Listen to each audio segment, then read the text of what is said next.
Honorable Mwanga nisindidde mbadde ndi ku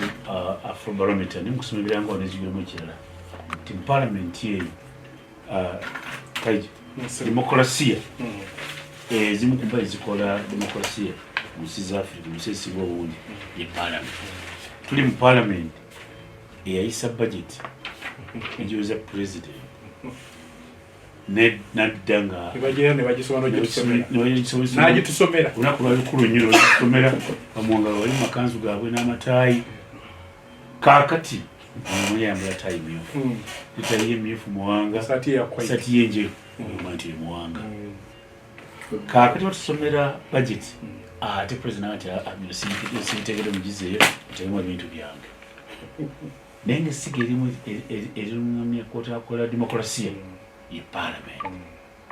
kati Parliament kika kino ekya Uganda bw'ogeraganya Afrobarometer byeyogedde kiguse yes nianza Uganda speaker gamba Uganda binyuma kaburo bitunuulira nayebuza era ndabye nga n'olupapula lwa gavumenti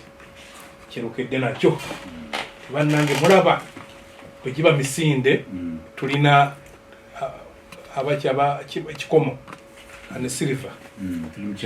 tuli mu kyakubiri waliwo mbadde nkubuliza n'omugamba mbw asinze wano Zambia naye okubuuza mu Ghana eriruddawa nkubuuza Nigeria eriruddawa okubuuzayo Kenya eriruddawa nenkubuuza South Africa eriruddawa omanyi mu nsi asatu mwenda ate eyo South Africa eri mu kyamukaaga ng'ova wansi ate yo Kenya eri mu kyamukaaga ng'ova waggulu Uganda eri mu kyakubiri si kijonda gy'odde oyagala mbadde nkubuuza Nigeria tetubamanyi abo Ghana eri mu 11 Nigeria eri mu 10 balina 50% Uganda tulina 62%. Kampuni ebintu abitongole bisinga okukola mu Africa n'ebyeyita obunoozi bw'ensimbi ebigabi by'obuyambi waliwo ekitabo bakita The Roads of Poverty nti bakatonda b'obwavu bwekisinza okuteeka obwavu mu Africa ng'akulaga mu bye bayita ebitongole ebigaba obuyambi bajeti zaabe ebitundu 9.5 ku buli 100 aba bagamba nti bagaba buyambi ate bibalya sente ezo mu motoka ennene mu allowance mu ziwoteri kandi bajja ne bayitayo otuwunga ne bayitayo otugweye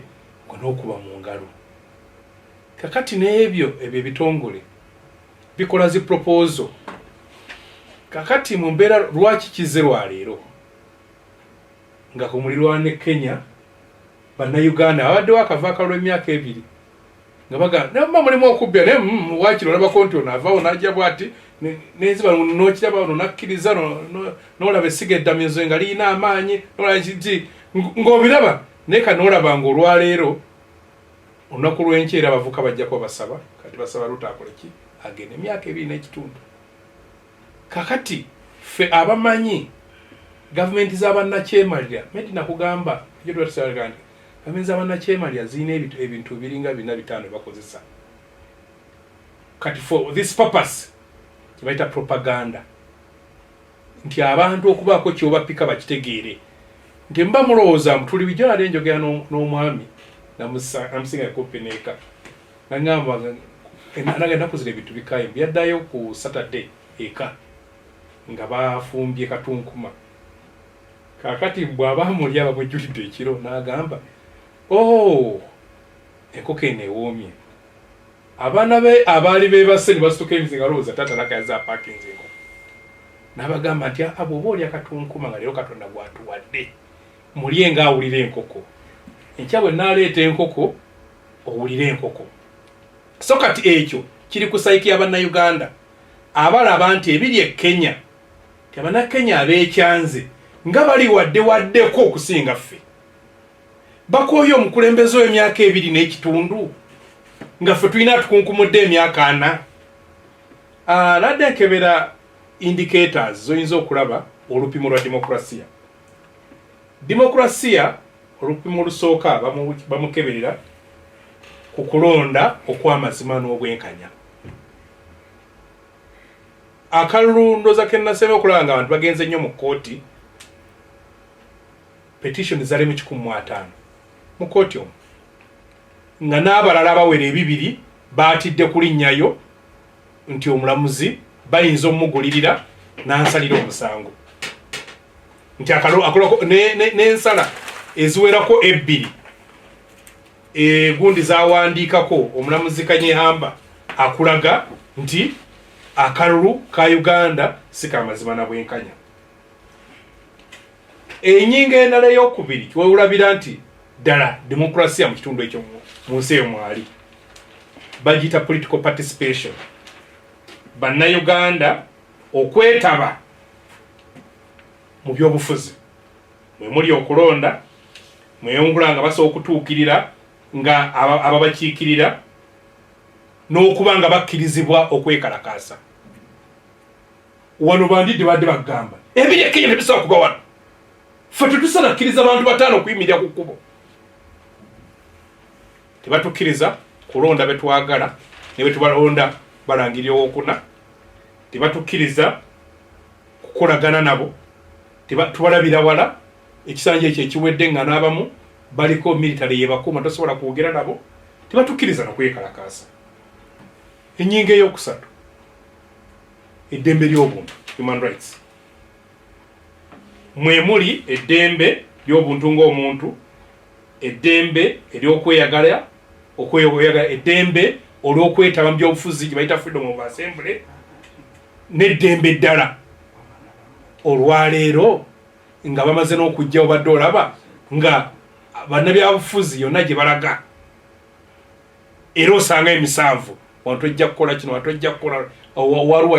RPC abadde agamba abantu bamukubidde si mutagala kuzikwata mumuweereza ebbaluwa okuva ewa IGP. So nga n'ennyingo gy'alifaalingako omugenzi Kakulu yaleka Justice Kakulu ng'agipaakinze bagiyimiriza. Ekotiro kye kimu kye baŋŋambye n'awalala obisanga n'owulira poliisi wano yagaanye. Olwaleero eguuni endala eddako kosa olupimo bagita rule of law. Rule of law kwe kulambwa essiga eddamuzi lyetengeredde. Oli human rights mbalekineero ganti nga tukyalina olwali nupe baddenga ekyasaba abantu baayo. Wone betalabanga wone abali mu kkooti nga bali mu makomera teri amayina kye bagamba. N'owulira president ng'alinga omulamuzi abo ngenda bakwata mbasibe abo tobawa bbairo era nga kyalagidde kikola. Kakati eddembe liba lifudde. Rule of law olwaleero essiga eddamuzi buli omu alimanyi mbwereryo gulinga muggo gwa Mwai Museveni bw'oyinza n'okukwata ne Human Rights Commission gy'olabula mukyala wangadya omulebeera n'akajoozi ke NRM ng'olowooza seeke member oba yakwata fayiro yaabwe. Rule of law wano kyafa, teri tteeka ligobererwa ku lupapula okuggyako liyinza kukuyamba singa teriri sayiri, singa Mwai Museveni talinamu interest. Naye w'osanga balinamu interest, rule of law ebeekoze ki ebifudde. Ne tudakyoyogeddeko awo separation of power. Separation of power tulowooza mbwe executive enaakolanga ebyayo tejje kukwata ku parliament ng'ekola ebyayo era teeyingirire sigaddamuzi. Olwaleero Kivumbi ajja kutegeeza ate mu parliament ng'ababaka bonna beeswanta baakola omulimu okuwabwa ssemateeka. Mwai Museveni yebagamba ekimusaaga mutemuzanyira mu ssente zange mbuze nsinga okutegeera naye nga obuvunaanyizibwa bwawe obukulu kwe kutematema bajeti olw'okuba parliament yeerimu buli mukiise wa buli mu kitundu ajja ayogera ensonga ze media ave masuuliita ajja ayogera ensonga z'emasuuliita agaba nange abalwanyi tulina luno oluguudo tulina nekijugizo kino tulina kino bakiteme tebakikuwe. Kati agambye mbu yeebyo yabitegeera era palamenti nemukubira sauti mukama waffe ogambye era yafukamidde nekola byakola ki byayagala. judicial obadde ogiraba ng'emisango yalinga yagisala era eyo yabadde gubadde konde evanyuma abamu tebakimanyi ndi kumpi parliament awo yagigaddewo kubanga bwe ba parliament tekyalina buvunaanyizibwa butematema budget ng'omulimu gwayo kutunuulira nakussaako ddusu kusiba baasa ndiwo Museveni byayagala awo kaba kakoze eki kaweddemu nkugambye esiga eddamuzi olwayo mu Uganda yalonda ani alikulira yalonda abalamuzi yabawaranka okubongeza oba namulemeza wali obadde olaba abantu nga babakwata wano babakwata nejuzi walaba MP obadde ongola aba activists bakwata guvema beka yonna kooti nemuwa bailo security nejja nemukwata kakati awo separation of power ebati awo sigitegeera bwe tukwata bronze katoba webuuza namba 5 afaanana atya namba 2 afaanana atya ne bagamba independent media olwaleero media abawuliriza njagala obategeeza radio ya Ssaabasajja Mwai Museveni yatambuza license yayo yabeera nayo yagibamma radio ya Ssaabasajja kwe tulina okwogerera kyova naffe olabye tuyobagaba nga tubwalowooza bwe tunadda nakana akalembereza ajja kajjawo olwaleero emikutu ebitundu 95 ku buli 100 bikolera ye medi bakuyita emirundi emeka okugenda ku poliisi n'olwaleero singa arasisa afuluma wano notakyogerako mbu afuluma bamubikidde njagala kugamba ekyebbaluwa ebeetuuse wano naye singa arasisa ajja wano ne kisoboka nowa enamalamola ekyo tekiinako mutawaana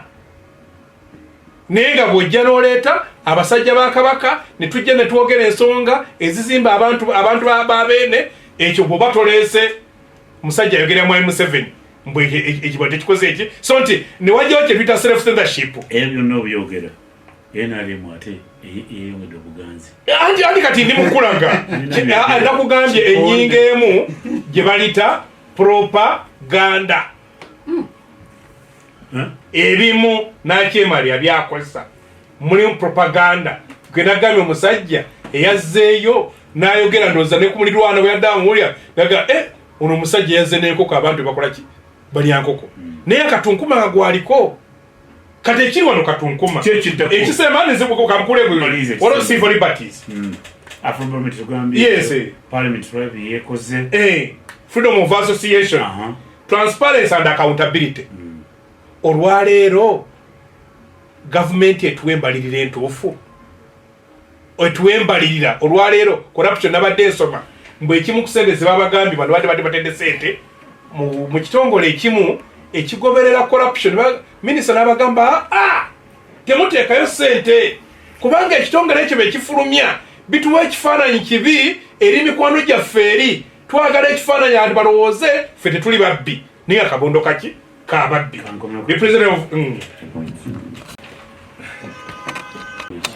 ekitongole kiyitibwa Afrobarometer Uganda batutadde mu kyakubiri okutembeeta demokrasiya abasinga demokrasiya basinga mu kulonda twali ntulonda ntutya naye Afrobarometer etuludde ebintu bingi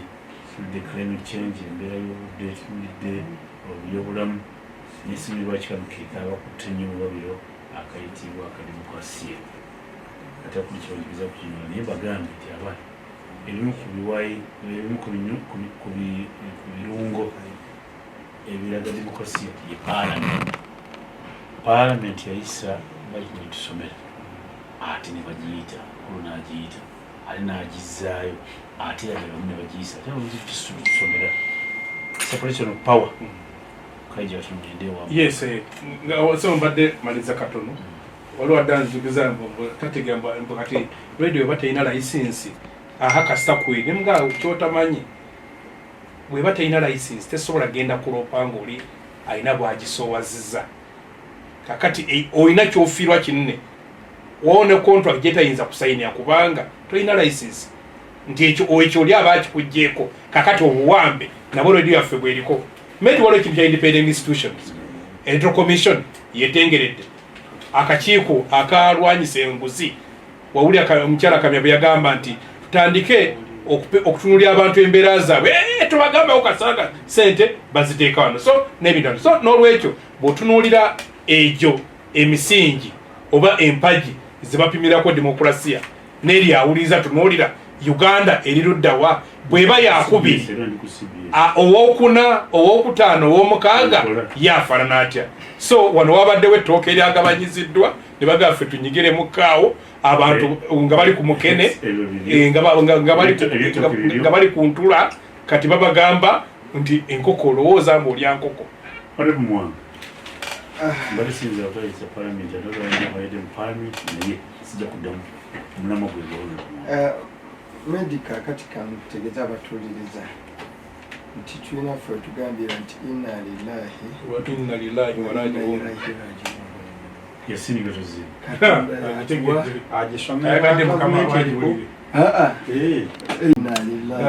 inna lillahi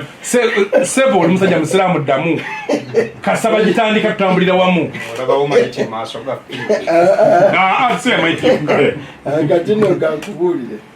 inna lillahi wa inna ilaihi rajiun katonda yatuwa era yatujjako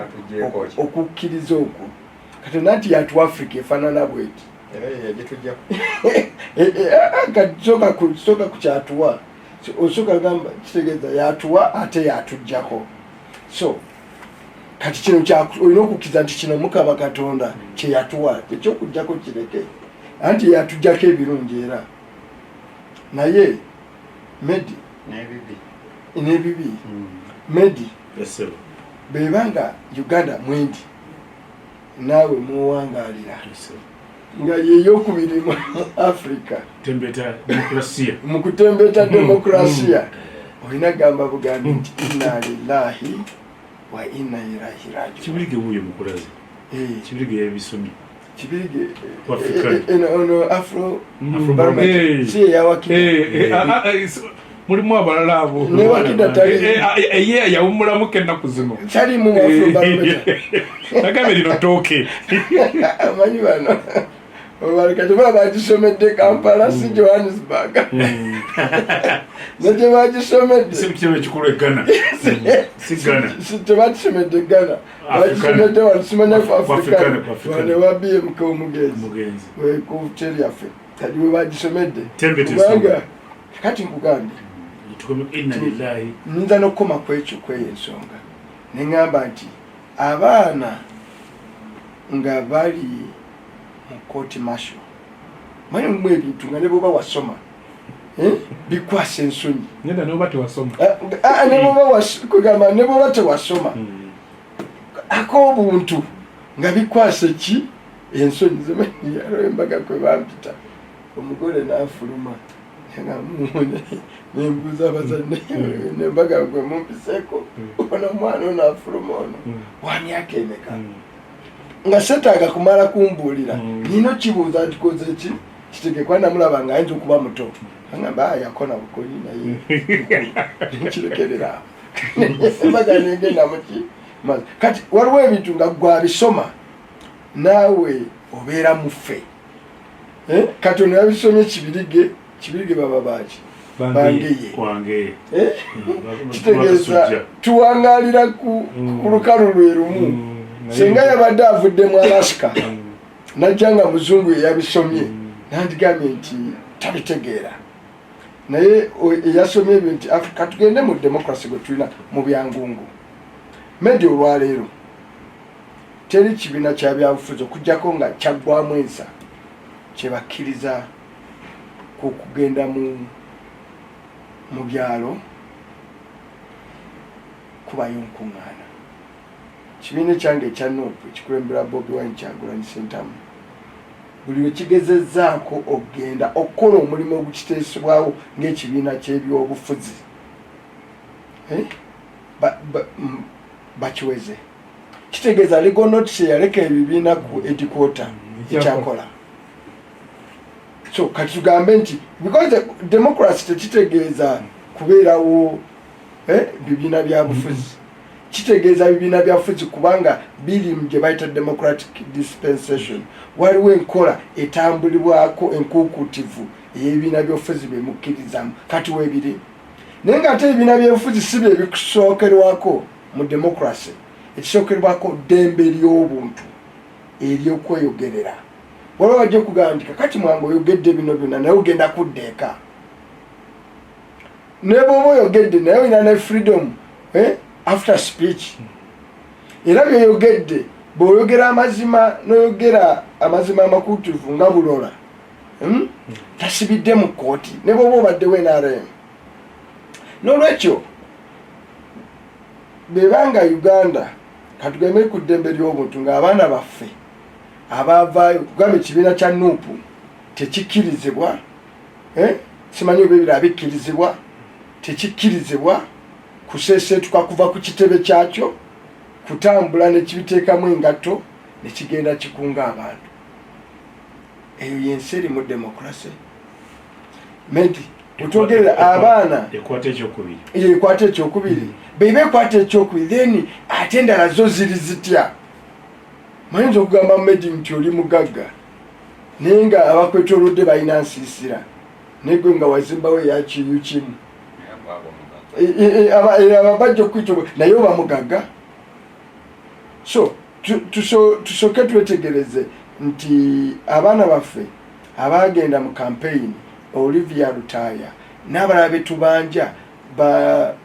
bakibalama baliwa mu nsi omuli abduction nga drone zikima abantu ewaka ne zibatwala gwe emimwa gyo tegirina nsonyi na maaso kwekangabiriza n'oyogera oluzungu noga nti eyensi eri mu democracy ey'ekimemete. Naye bebanga endala simanyi bezifaanana nga bagambye Zambia na Uganda nga ziri mu democracy then Africa kikutegeeza butegeeza ekinya tukola ki mwe tuli tukati tuba tuli mu geyeena. N'olwekyo bebabano nga bebayogedde bikati bitwale nti bituufu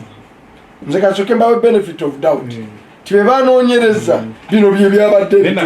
mu nsi Africa ne banoonya Uganda n'ebeera yakubiri mu democracy nga bituufu then Africa tuli bubi nnyo anti gambe Africa tuli bubi nnyo baba nga ali ku kitanda yagenda okukiikira Uganda mu misinde kigamba kitegere Afrobarometer teragamu mwana wa muddugavu bebibanga bituufu kiraga nti omwana w'omuddugavu akyali nnyo kakati ng'ebyokulabulagirako nkubulidde nti ekibiina kyokka ekya Nuupu kyendimanyi ne Dr. Kizza Besigye wano simanyi misango gy'alina ku poliisi na mu kooti gyenkanawa ali ku beyiro. Teri munnabyabufuzi mu Uganda wa muzinzi nange ali wano ndi ku police bond na beyiro. Teri musango gwe baali basaze bagiwummuza buwummuza nagiza mu popularity tekisalanga gibeerayo tegeeza tuyinza ova wano no bagamba mwekyagajja mulyango wano teri munnabyabufuzi ali mu mbavu teri wa mawulire mu Uganda ali mu mbavu atali ku bond oyo ali ku bond oyo Medi ali ku police bond okujjako gwe RCC bond ali ku bond alabire ku bulola nerabira ku bulola naawe nakulimandi teri mu Uganda kubeere bana abasipaya abeekubya bukatuuni nabo bali ku mabondi. Mu Afrobarometer wetwogerera ye internet gundi eno ki taliko Facebook Facebook mu Uganda teriko Facebook teriko kwange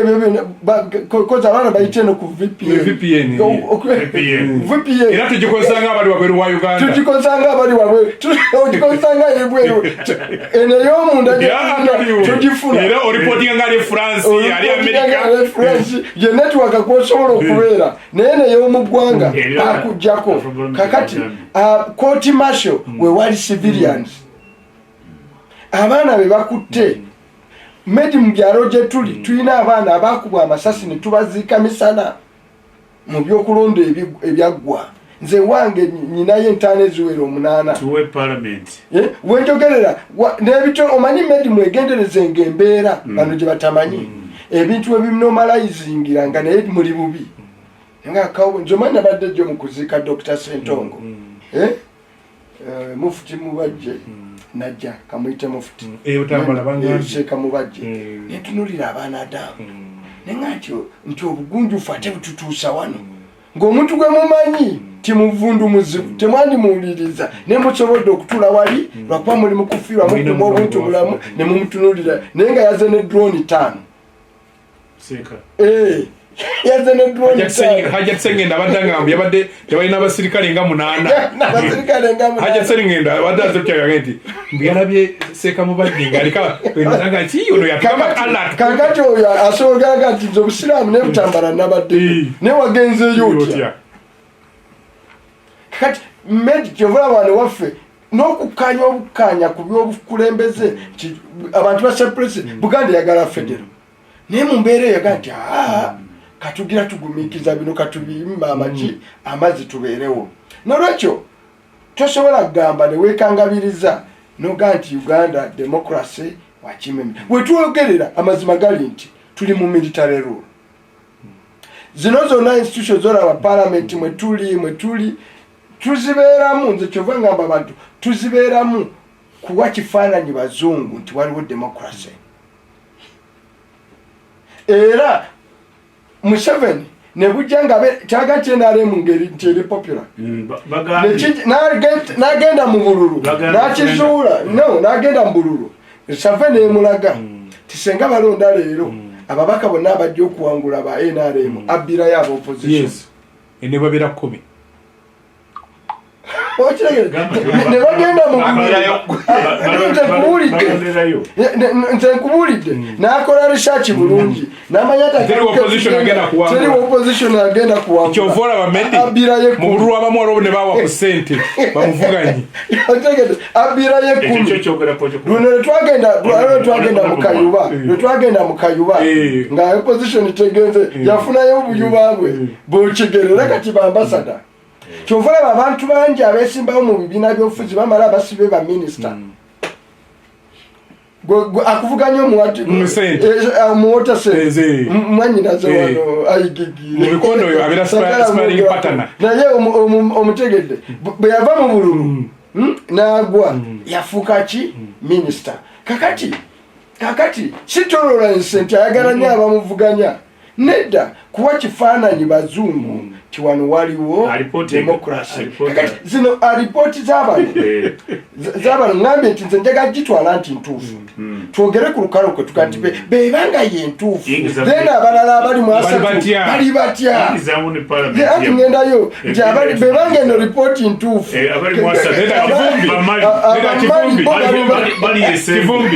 bw'aba omwana yafunye 3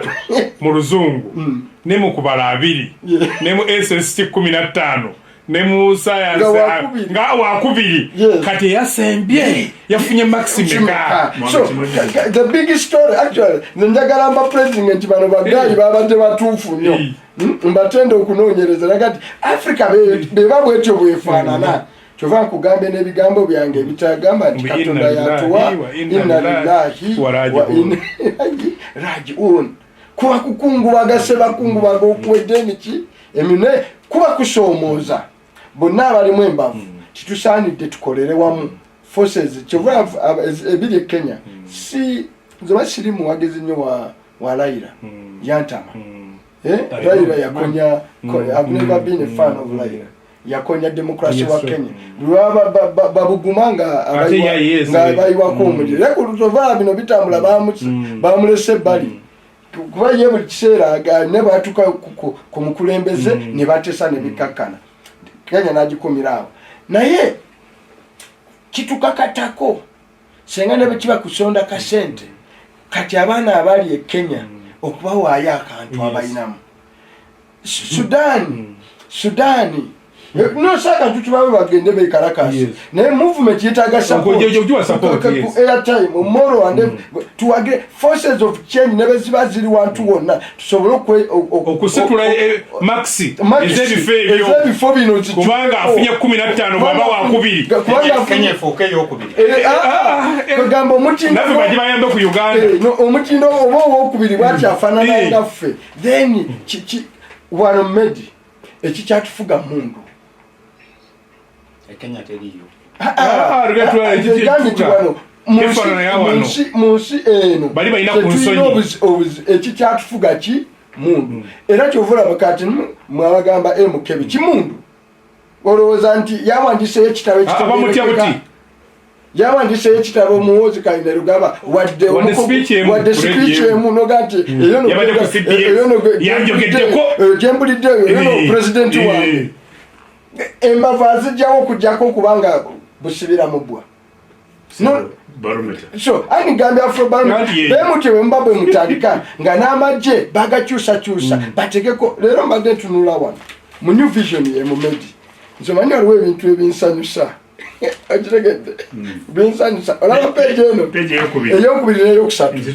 ozirabye byendabye byolabye Medi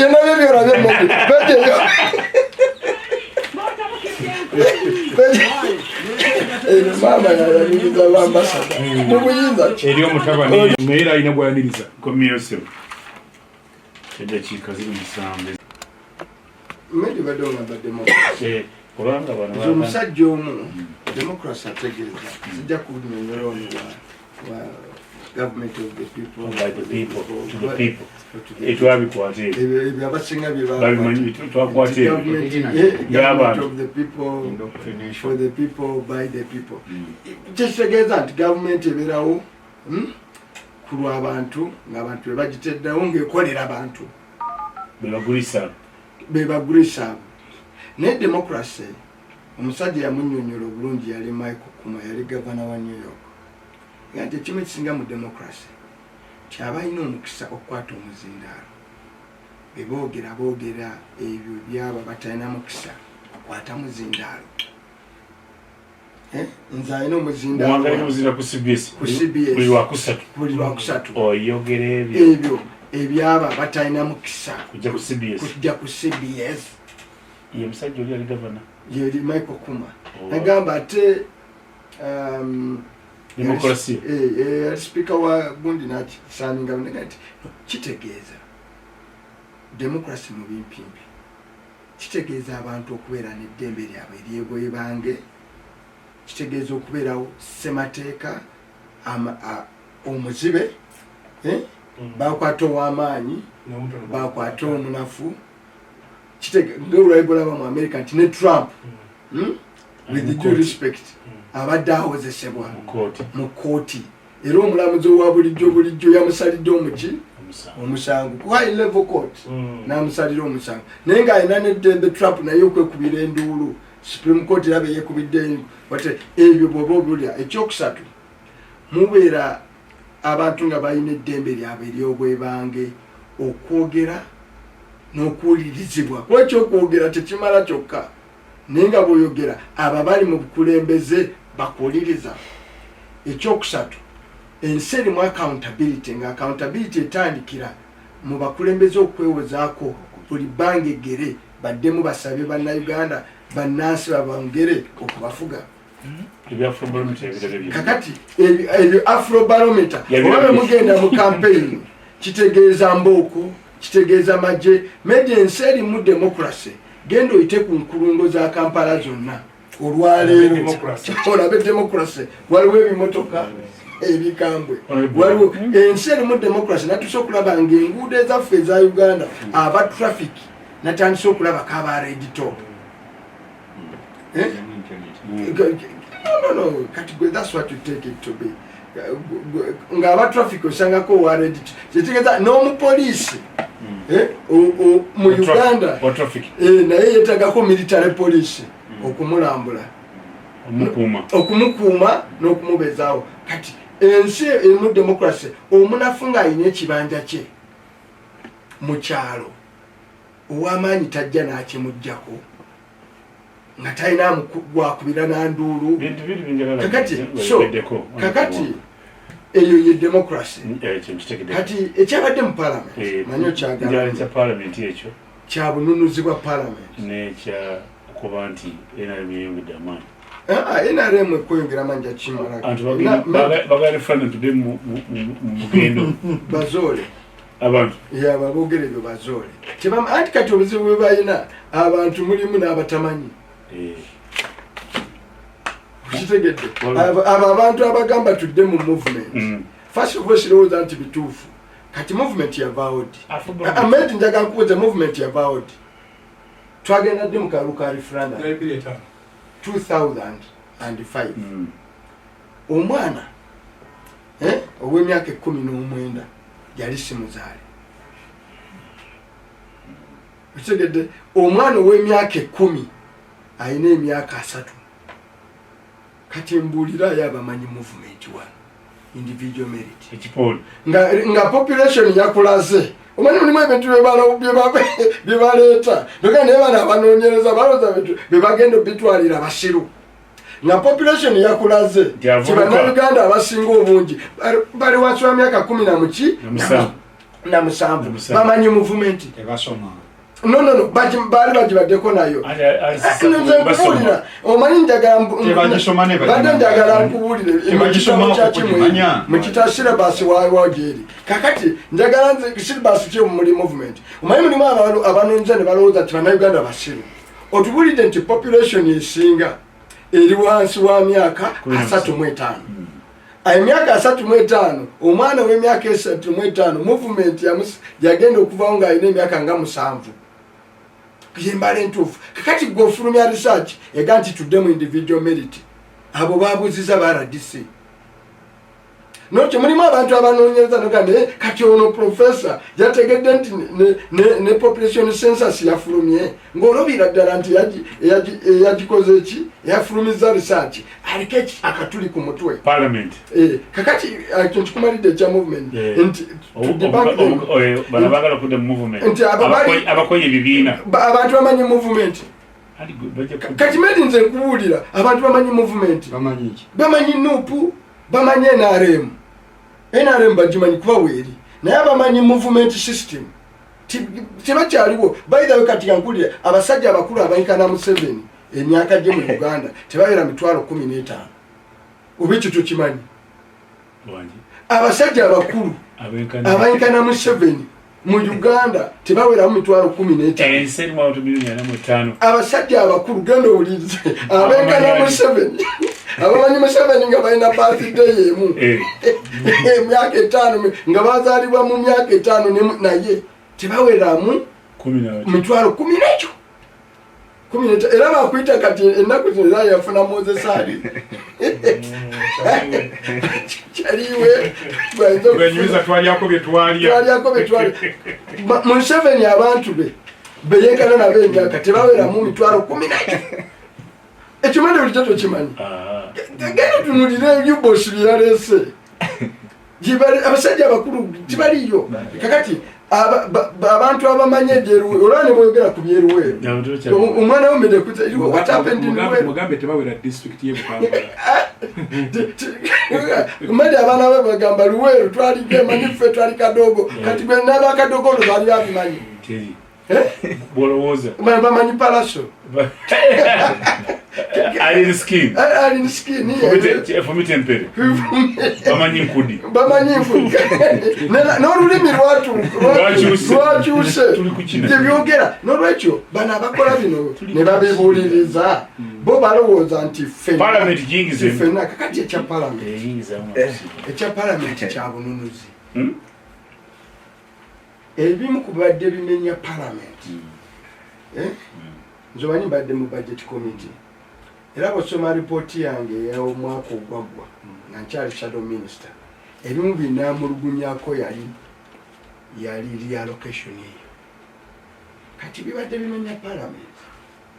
ng'omubaka bategeera nti mulimu akaguudo ewaako mulimu akalwaliro ebirala ataagala kumanya kati nga twatandika okufuna ababaka bankiikirira akatundu kange n'atamanya nti omukalamojja kyayagala n'omuganda kyayagala n'omulango kyayagala betwogera ku nsonga nti tukole amazzi bwe tugamba nti olwe wange balukoze gamba sente z'amazzi zonna mu Uganda ziriwa kubanga bezinaaba mu Uganda yona n'ekitundu ekyange kiri mu Uganda era yemu ku thinking gye tubadde naye mu byalo ng'olyaga nti nze nasanga omudaga muwanga omanyi ba international MP olinaga nti kati ono ba national MP ab'eggwanga balonde waabwe fenaffe tulonde owewaffe wano nge naye oli akitaputa ng'era abamaliganya amaffe twagala waffe wano anaabera bano ab'eggwanga bano bamwanga boogera ku nsonga za ggwanga zonna n'olwekyo ngera MP agamba manyi nze naleese akaguudo naleese oluzi luno nze naleese kino saawa no yakusabira constituency yange saawa no era nga balina olulimi olugamba twagala omubaka anaasaka abalonzi nedda anaatubeeramu no anaasaka nze nja kusaka mu gavumenti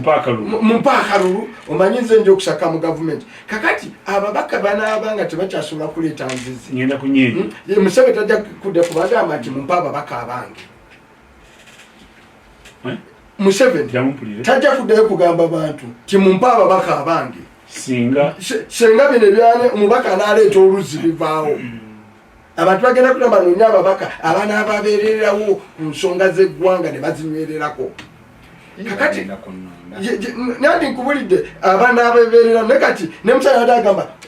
oluseke luzibe bwe munaalonda muwanga oluseke luki luzibe temuleete oyo oluseke luzibikidde ng'awa ekifaananyi nti omubaka yaleeta ambulensi yaleeta amasomero yamutuukirira kati agamba ebyo byonna tebikola obuwanguzi buliwa kati obuwanguzi obuliwo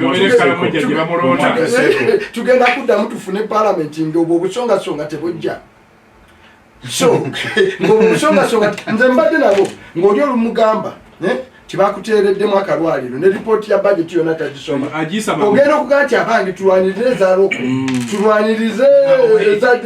daifamasobembiiwa ate kasindi sikulu ke bataddemu ng'ekyo kimenya parliament nabadde ngamba abantu nti the biggest loser ye Museveni kubanga enkwaso agijjawo enkwaso kwabadde akwasiza ababaka ba parliament ajija baga nti bino byonna kakati tujja bigabanyanga ggwanga tugende mu maaso temunyumiza luzzi temunyumiza ambulance temunyumiza biki tugende tutunulire budget mu butuufu bwayo bono interpreting omanyi bogenda okaddi ofuna ebizibu yerabidde ebimuwangaziza mu buki mu buyinza ebirala ababaka bye babaddeko nti mubaamu abayagu ababikozesa ne bateekamu ebyabo nabo babadde batakinga advantage y'abano kati gwe bagamba gwe atali nnyo baga nti gwe tukuteereddemu olusi otegedde bo ne bakola ebiki nebayisekukotokalaba n'otunulira omubaka nga takyagala kuwulereza kuba bamugambye nti ayinamu oluzi nayikondo eki emu bweti n'olwekyo nze fomi kyova laba nali nagiwandikako dda report eyo reallocation nojjayo speech yange ku budget gyenakola ku NBS nabagamba nti ekimu kyetulina okukwatako ebizibu bya Uganda biri ebi mumbalirira mbikubulira ekisooka kibadde ekyo nga palamenti yayingiramu ebyo nebimalirako obudde netetegereza budget bwejja mu bwesimu baminisita ba gavumenti kati tebajja kudda mu palamenti kukuba biwoobe ti nina kirazimanya unfunded priority ebikulu biyinza okutya nga tewabitaddeko sente kati ekyokubiri kyetwagala ne Museveni atukakasa era nakigambe mu palamenti tujjeyo supplementary ku first call kati tugeze mu July twenda tugamba nti twakuwadde budget mu July mu myezi 3 wabaddewo bitutaalaba mu budget kyovulaba ekyo kibudget kiraba ekya trillion 7.2 eyo yonna medit empewo tezisobola kubaawo nyimiridde wano Uganda beekuŋŋaanyanga billioni ziweza 50 trillion medio janga nenkuwaayo enkoko nga yazikuŋŋaanyiza because kasookedde tubeerawo mbadde tulya figures Uganda tekuŋŋaanyangako sente nezisansanya ziwera trillion 45 zigenda kuvaawo ekyatuteesezaamu nti Museveni waliwo budget gyatabuulidde eggwanga bagiyita 3%. Kati bw'ofuna omuwendo omunene kalaka 3% nako kagejja kuba 3% eri ku muwendo kati kuli baguduumuula bafune zino Gobi Ramadan okulaba amazima ge bwe tugamba economics that works tugenda kumulaba oba talete supplementary kuba nkimanyi nti oyo omukulu agala kuwa atyaka bilioni 10 ebyo 5 so nebirala bingi loko nebirala byagala kuteekako sente bisatu kati media ebyo babadde batunda sente bilioni 10 byabadde mu bingi nnyo ebivundu kati nga sente ezo bazipayiringa kazigende zigule ku ambulance zikole ku makubo zikole ku malwaliro president ebyo tebigasa nze mumpeere loko nze mumpeere ono agenda okukola pharmacy eddagala nze munteere bino agenda kusasula amasannyalaze waliwo gwe language etamanyi bagayita deemed energy ogamanyi waliwo wano bannayuganda balina generator ziri awo buli kiseera mu bujjo ziba zitokota kiyira lwerivaako owenifolo nevaako kaluma nevaako tewabaawo wadde amasannyalaze okuvaako wadde ekizikiza gano gayingawo obuyunzi bagayita deemed so generator ziri awo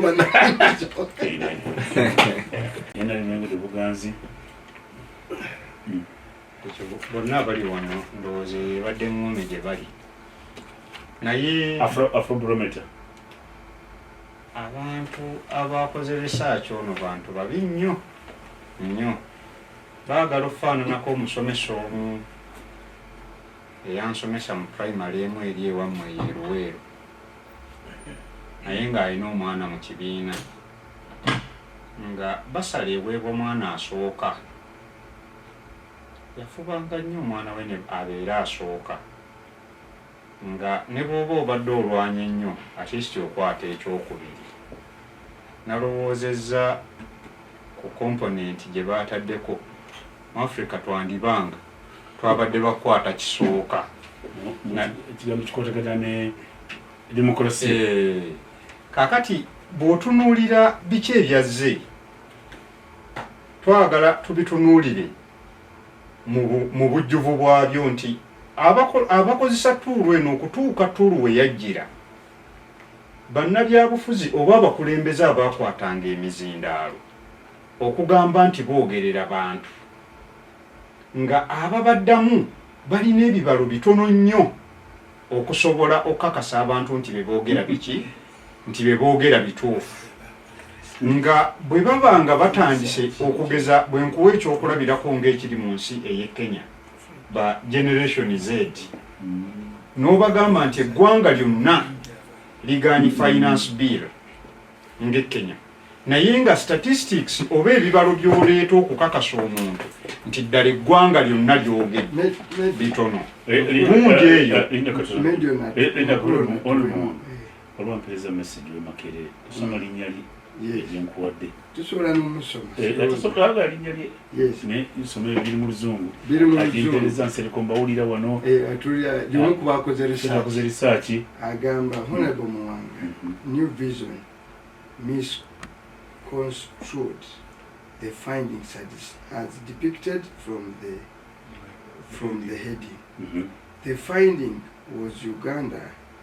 ranked second in Africa in yearning for democracy, next to Zambia. The report goes ahead to show that around 34% are satisfied with the way democracy works. New vision ebintu yabiwandiise kifuula nnenge ye walowooza ono bwe bandikoze ono agambye ono abandikoze bagamba new vision ebintu yabiwandiise kifuula ki nenge tibo risaati yagwe yagamba nti Uganda ekwata kyakubiri mu nyonta omuntu alina ennyonta Zambia yesooka alina ennyonta bane bampe ku mazzi nfe ennyonta mba talina Uganda bebeere bweti Africa kakati nti bano abamu vision boy bakikulu nakugatya kaina kakuwaideo agaya abantu ebitundu 6 ku buli 100 tebesiga ki tebesiga democracy wa mu Uganda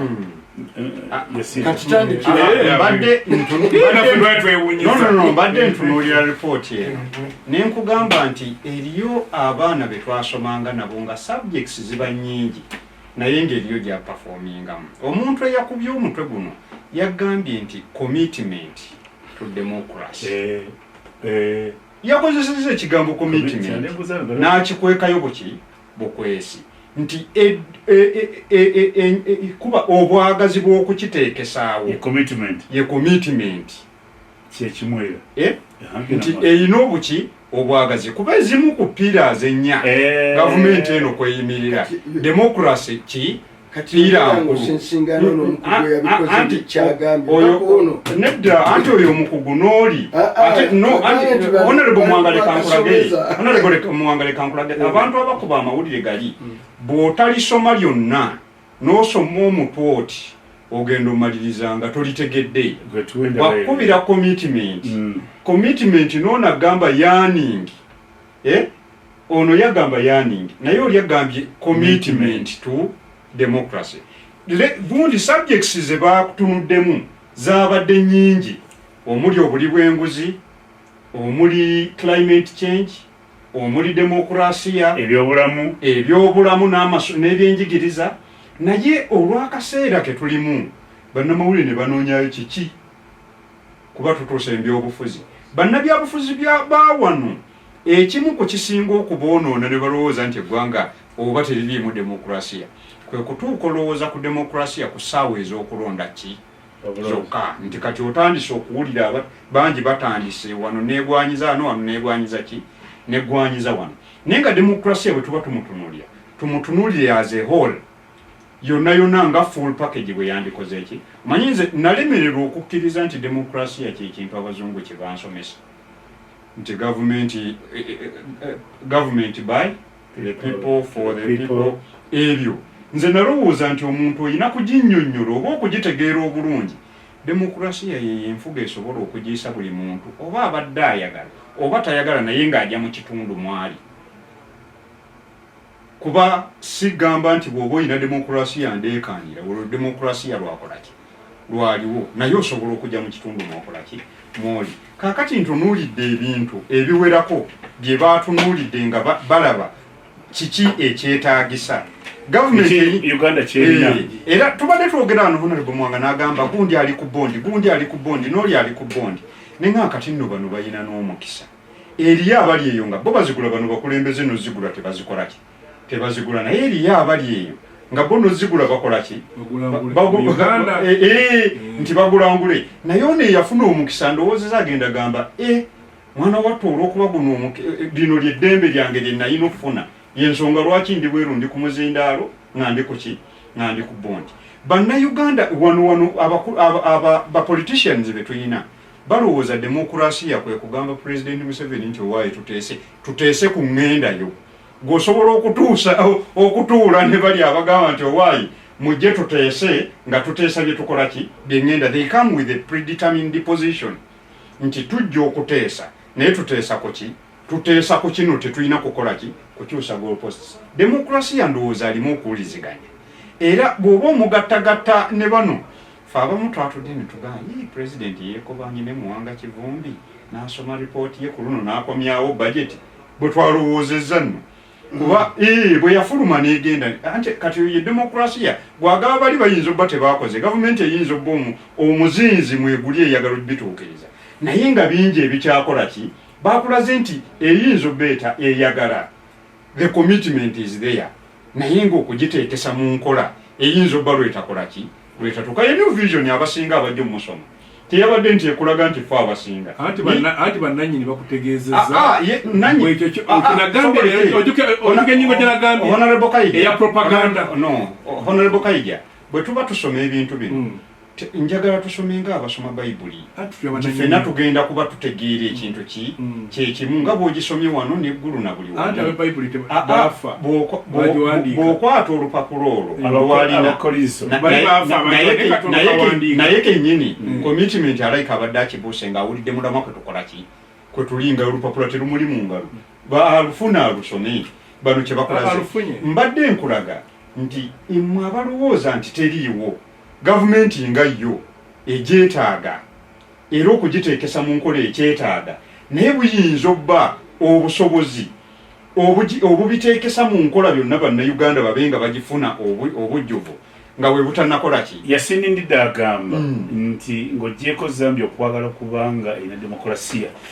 Uganda kuya erina demokolasiya kwata kya gavumenti ya Uganda okunoonya ebitalabika mu Uganda kategeeza omwami message y'omwami onitegeeza tuulu eno Uganda tuulu eya Afrobarometer ekulaga values abantu abangi values and priorities abantu ze bakola ki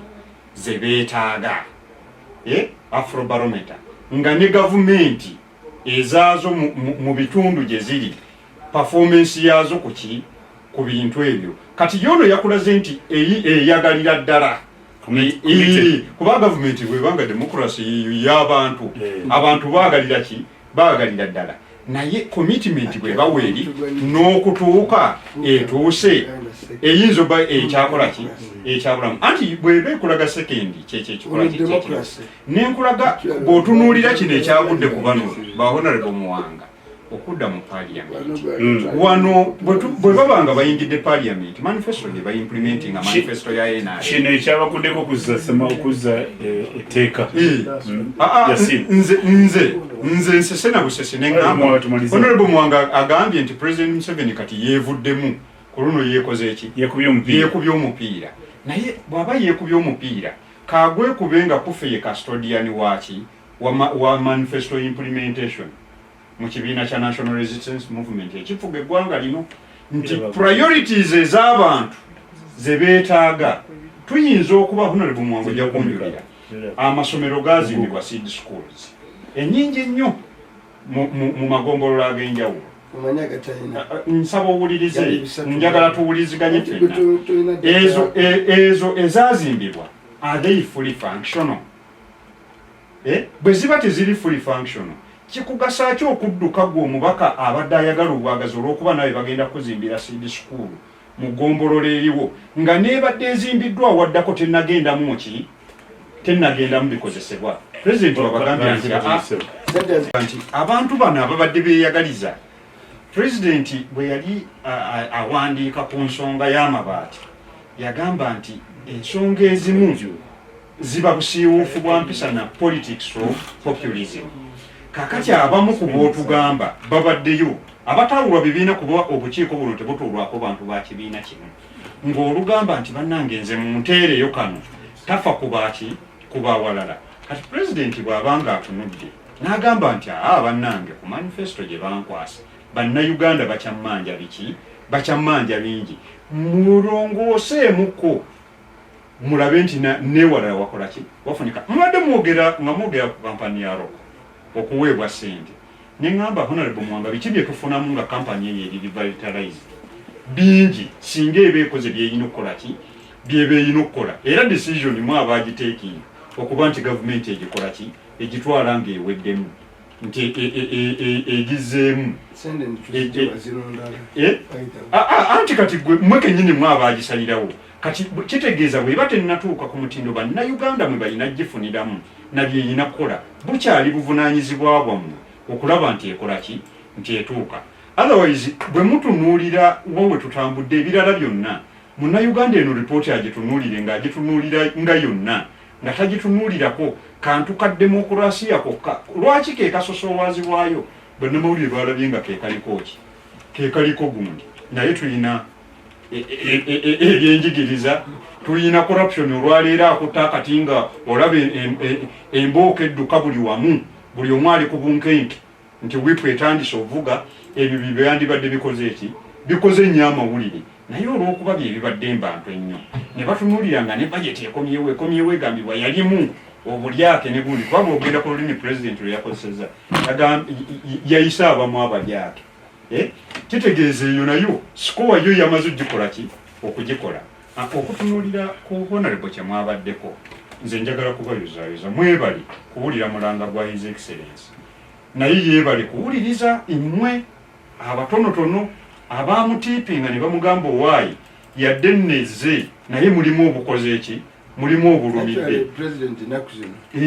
muwulize eri abantu alina abawuliriza lipooti zonna ebyenfuna alinga abadde asoma minority report asoma minority report zonna zetwogeddeko twamugamba dda nti okujja ku bantu emisolo kakati exemption buli bwanguzi leero lwakiraba ensi enaakulaakulana ensi ebeeramu abakulembeze abawuliziganya naawe we bakolaki kati bwe mubanga mutandise ozikola ne zibanga zituuka bulungi nnyo kitegeeza ate kati ate kati azze honorable Mwanga kitegeeza kati azze bujja era bannayuganda bebagamba nti kyekibadde kikakasa nti movement kati ezzeemu kukolaki okufuna amaanyi kyebabadde boogerako mu ripooti ba honorable Mwanga baga nti bawuliriza ffe abantu ne baga president awuliriza n'abantu president ye fulaga ya movement wamu kitegeeza amaanyi saawa eno agasituse Mwanga ne Buganda erabika egenze Medi waliwo akantu kenzijjukidde ku nsonga y'abano abasajja ba Afrobarometer ne vision ng'ebadde tukubye ekintu nti Uganda yakubiri mu demokrasiya tekibakubyemu abakikubyeekula ekigambo kanjejjiremu vision egamba Uganda second in Africa on democracy on democracy